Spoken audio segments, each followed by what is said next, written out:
Ketika saya menerima Yesus, keluarga saya semua tidak ada yang mau menerima saya. Saya dianggapnya orang kafir. Saya dianggapnya orang yang mempermalukan keluarga. Saya dianggapnya aib, saudara. Saya diusir dan tidak lagi diterima sebagai bagian keluarga. Tapi tidak apa. Kenapa? Ketika saya belajar Alkitab, Yesus berkata, kamu akan dibenci banyak orang karena namaku tanpa alasan.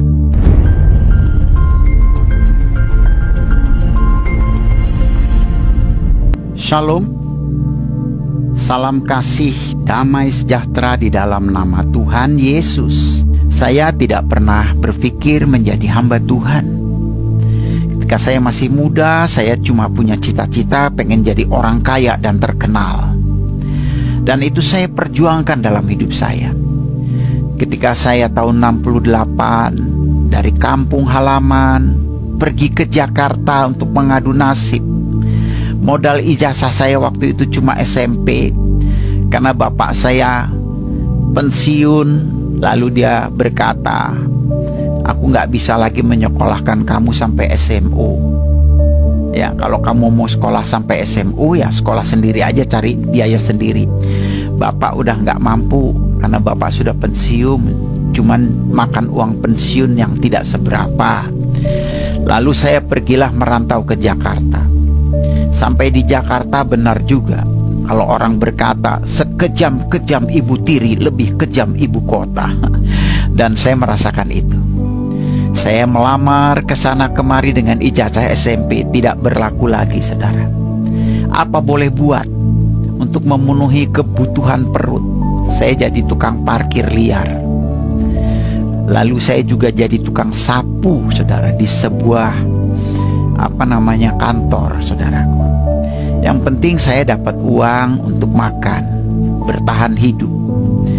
Tapi satu kali saya melihat Taman Ismail Marzuki dibuka oleh Gubernur Ali Sadikin.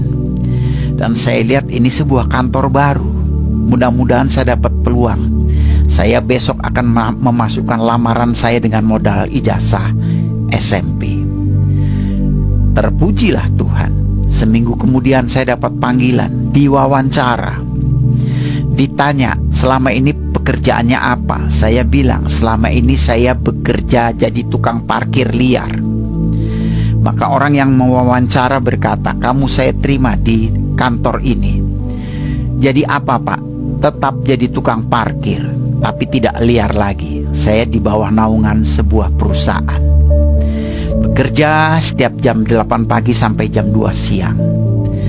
Waktu yang lainnya saya pergunakan untuk melanjutkan sekolah sampai tamat SMU. Dengan gaji dari perusahaan itu, saya berjuang terus, saudaraku. Sampai akhirnya tamat SMU tahun 72. Setamat SMU, entah bagaimana tiba-tiba saya diminta untuk melamar jadi pemain film. Karena kebetulan sebuah perusahaan film sedang mencari pemain yang seusia saya.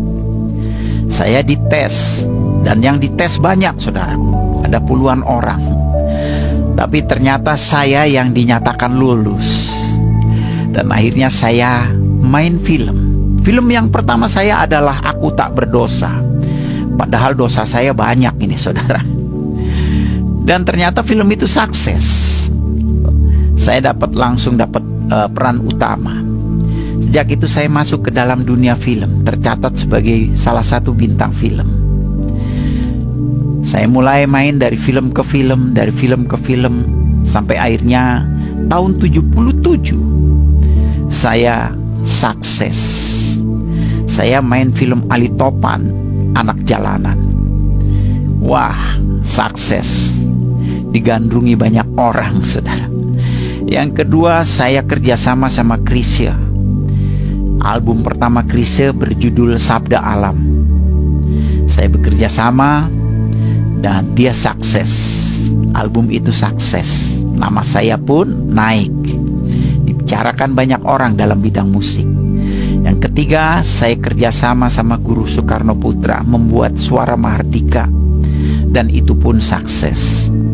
Yang keempat, saya ikut lomba cipta lagu remaja se-Jabotabek dan saya juara 1. Sejak itu, apa yang menjadi cita-cita saya terwujud. Terkenal, banyak uang.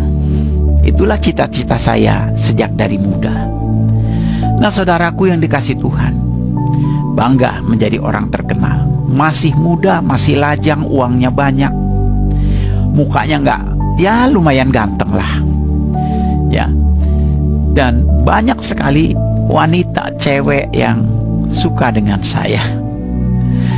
Jadi saya tidak lagi cari cewek, tapi cewek cari saya. Saya tidak lagi cari uang, tapi banyak uang cari saya. Wow. Ya, kerjanya cuma menghabis-habiskan uang. Kerjanya hanya foya-foya, keluar negeri, balik lagi. Ya begitulah saudaraku. Saudara yang dikasih Tuhan, saya sangat beruntung. Karena apa? Saya dapat kesempatan di mana Tuhan Yesus memberi saya kesempatan untuk menerima dan percaya kepadanya. Itu adalah satu momen yang sangat luar biasa, lebih dari segala yang ada. Karena itu Yesus memberikan perumpamaan. Ada seorang yang sedang menggarap tanah. Ketika ia menggali tanah tersebut, dia menemukan harta yang terpendam.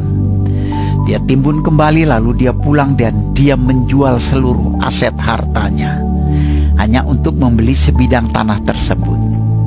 Saudara bayangkan, seumpama hartanya yang selama ini dia miliki menjadi kebanggaannya karena jumlahnya begitu besar. Ketika dia menemukan harta yang terpendam, semuanya tidak lagi ada artinya. Dia jual, saudaraku. Itulah yang terjadi dalam hidup saya. Ketika saya menerima Yesus, percaya kepadanya, yang lain itu tidak ada artinya, saudara. Itu sebabnya ketika saya menerima Yesus, Tuhan mendorong saya, Tuhan membimbing saya, Tuhan mengajari saya, memberikan pengertian dan hikmat. Sehingga bagi saya, Tuhan itu seperti harta yang terpendam. Saya tinggalkan seluruh pekerjaan saya tinggalkan semua yang menjadi kebanggaan saya selama ini. Dan saya hanya mau ikut Yesus. Dan saya berkata, Tuhan Yesus, apapun yang terjadi, mau susah, mau senang, mau mati, mau melarat, mau miskin, mau dimusuhin keluarga, saya tetap ikut Engkau, Tuhan. Dan itu terjadi dalam hidup saya. Ketika saya menerima Yesus, keluarga saya semua tidak ada yang mau menerima saya. Saya dianggapnya orang kafir. Saya dianggapnya orang yang mempermalukan keluarga. Saya dianggapnya aib, saudaraku. Saya diusir dan tidak lagi diterima sebagai bagian keluarga. Tapi tidak apa. Kenapa? Ketika saya belajar Alkitab, Yesus berkata, kamu akan dibenci banyak orang karena namaku tanpa alasan. Musuh seseorang adalah orang seisi rumahnya. Nah, saudaraku, itu tergenapi dalam hidup saya. Saya bisa memaklumi. Ya, saya tetap ikut Yesus apapun yang terjadi. Saudara yang dikasih Tuhan, saya berjuang. Belum lagi saya diproses. Tuhan izinkan saya jatuh miskin karena tidak lagi punya pekerjaan. Tuhan izinkan saya tidak punya apa-apa, tapi saya punya standar. Firman Tuhan berkata, kalau ada pakaian, makanan, cukuplah. Itu standar saya. Karena segala sesuatu ada waktunya. Kita sebagai orang percaya kadang-kadang kita diuji, saudara. Kesetiaan kita, kesungguhan kita lewat apa penderitaan yang kita alami.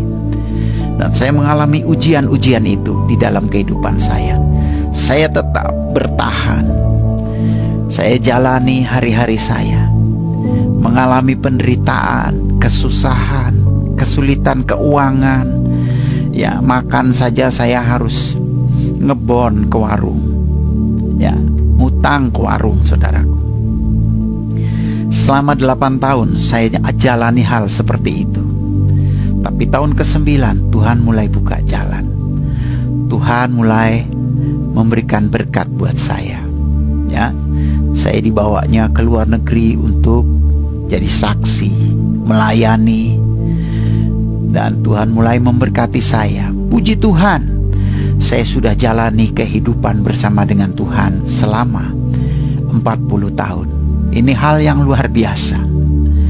Ya, bagian saya cuma bertahan. Tuhan yang mengerjakan segala sesuatu. Tuhan yang memberikan apa yang menjadi kebutuhan saya, baik rohani maupun jasmani. Kalau Tuhan sudah mengangkat, tidak ada yang bisa menurunkan. Kalau Tuhan sudah membuka pintu, tidak ada yang bisa menutup. Itulah Tuhan saya, namanya Yesus Kristus.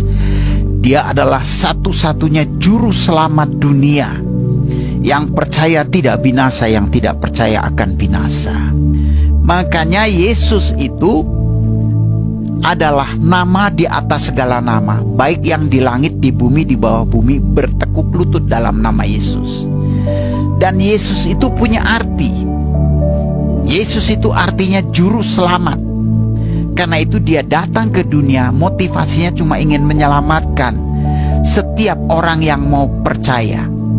Aku datang bukan untuk orang benar, tetapi aku datang untuk orang berdosa. Jadi setiap orang yang menerima Yesus, dosanya bukan akan diampuni atau bukan ya semoga diampuni, bukan ya nanti diampuni, tidak, tapi sudah diampuni. Dan perlu diketahui juga bahwa Yesus datang ke dunia tidak menciptakan agama, tetapi dia datang ke dunia menawarkan hidup kekal bagi setiap orang yang percaya. Karena itu firman Tuhan katakan, karena begitu besar kasih Allah akan dunia ini, sehingga ia mengaruniakan anaknya yang tunggal, supaya setiap orang yang percaya kepadanya tidak binasa, melainkan beroleh hidup kekal. Oleh karena itu, saudaraku yang dikasihi Tuhan, sebagai orang percaya, marilah kita manifestasikan iman kita. Ya, orang-orang yang belum mengenal Yesus, yang belum percaya kepada Yesus, kita bawa mereka kepada Yesus supaya mereka juga mendapatkan pengampunan. Karena apapun yang dilakukan orang beragama, sesaleh apapun yang mereka lakukan, satu yang mereka butuhkan adalah pengampunan. Banyak orang berpikir agama bisa mengampuni orang, agama bisa menyelamatkan orang dari kebinasaan. Tidak.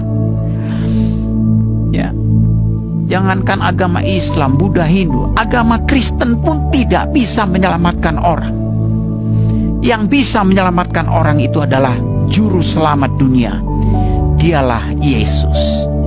Oleh karena itu, saudaraku yang dikasihi Tuhan, mari kita sama-sama bergandengan tangan berdoa buat bangsa ini. Kalau ada kesempatan kita bersaksi, kita bisa cerita tentang Yesus yang adalah satu-satunya juru selamat. Saudara yang dikasihi Tuhan, berbahagialah kita yang mendengar firman Tuhan dan melakukannya dalam kehidupan sehari-hari. Tuhan Yesus memberkati. Amin.